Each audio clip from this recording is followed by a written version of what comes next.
Dahil nga ngayon ay Friday, ay gagawa tayo ng special fish biryani. Hiwa-hiwa na rin ako dito ng 2 pirasong sibuyas at saka may bawang. Hinama ko na rin yung luya at mayroon dito tayong kamatis. Makikita nyo ang mga powder na ito, iyon ang mga hinahalo nila sa kanilang fish biryani. Ang yung kumpleto ay napakasimple lang yan. Lagay na rin ako dito ng lemon, tomato paste, ang al-yusopi laban. O pangalan pa lang, laban ay mapapalaban ka na talaga. Ito ay hinalo-halo ko lang naman at nilagay ko dito ang fish. Siyempre, pagkatapos dyan, ilalagay natin sa kawali at papakuluan ng konti. Naglagay na rin ako dito ng tubig.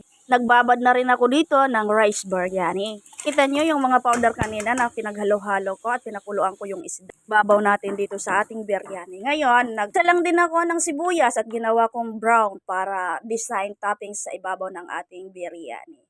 Ngayon, dahil ito ay luto na at naglagay lang ako dito na spring onion sa ibabaw. Hanggang dito na lang. Salamat sa panonood. Sana mapalo nyo ang Merly Fuentes. Thank you and God bless.